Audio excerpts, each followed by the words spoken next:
দেখছেন কলকাতা টিভি, ভাস্বতী রয়েছে আপনাদের সঙ্গে। প্রত্যেকেই ছুটিতে ভ্রমণ করতে ভালোবাসেন, দূর দূরান্তে ভ্রমণে যান। অনেকেই পছন্দ করেন যে ট্রেনে করে গোটা ভারত ঘুরবেন। আমারও কিন্তু ব্যক্তিগত পছন্দ এটাই, যে ট্রেনে করে প্রত্যেকটা স্টেশন ঘোরার এবং সেই স্টেশনের নাম জানার। অবশ্যই সেই কৌতূহল আপনাদেরও থাকে। কিন্তু হঠাৎই আপনি ভ্রমণ করছেন মা বাবার সঙ্গে বা বন্ধুদের সঙ্গে বা কাছের মানুষের সঙ্গে, জানলা দিয়ে উঁকি মেরে স্টেশনের নাম দেখতে চাইছেন। আসলে স্টেশনের যে নাম, যেটা সবসময় যে কোনো স্টেশনের ক্ষেত্রে হলুদ একটি বোর্ড থাকে এবং সেই বোর্ডে স্টেশনের নাম বা কোড সবটা কিন্তু সেই হলুদ বোর্ডের মধ্যে দেওয়া থাকে। কিন্তু আপনি জানলা দিয়ে উঁকি দিয়ে দেখছেন সেই স্টেশনের কোনো নামই নেই, অর্থাৎ নামহীন স্টেশন। নামহীন স্টেশন আবার হয় নাকি? ভারতের মধ্যে এরকমই একটি নামহীন স্টেশন রয়েছে, যেটা আমাদের রাজ্যে রয়েছে, অর্থাৎ পশ্চিমবঙ্গে রয়েছে, বর্ধমান জেলা। সেখানেই এই নামহীন স্টেশনের খোঁজ পাওয়া গিয়েছে, যেটা বলা হচ্ছে বর্ধমান থেকে প্রায় 35 কিলোমিটার দূরত্বে রয়েছে।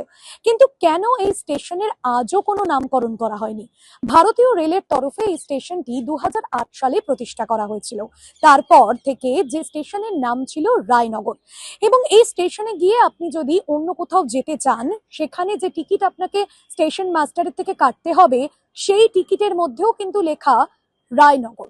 কিন্তু সেই হলুদ বোর্ডে কেন রায়নগর লেখা নেই, বা স্টেশনের নির্দিষ্ট কোনো নাম নেই কেন? সেটা নিয়ে কিন্তু এখন প্রশ্ন রয়েছে প্রত্যেকের, বা সোশ্যাল মাধ্যমেও এই স্টেশন নিয়ে কিন্তু অনেকের মধ্যে কৌতূহল রয়েছে।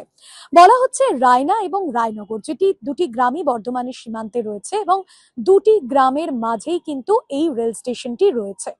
রায়না এবং রায়নগরের মাঝে গড়ে ওঠা এই রেল স্টেশনটি কার নামে হবে, অর্থাৎ কোন গ্রামের নামে হবে, সেটা নিয়ে কিন্তু এই দুই গ্রামের গ্রামবাসীদের মধ্যে একটা দ্বন্দ্ব চলে। যে দ্বন্দ্বে প্রথমে রেল হস্তক্ষেপ করে, পরবর্তীতে সেটা আদালত পর্যন্ত জল গড়ায়।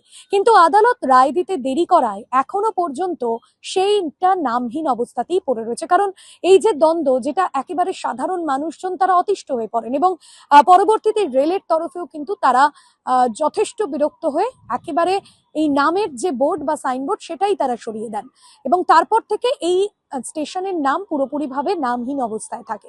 এখনো পর্যন্ত যারা এখানে আসেন বা ভিজিট করেন, তারা টিকিট হয়তো কাটেন, কিন্তু নামহীন থাকে। আরো একটা বিষয় হলো, এই স্টেশনটি রবিবার বন্ধ থাকে। ভারতে এমন কোনো স্টেশন নেই যেটি রবিবার বন্ধ থাকে।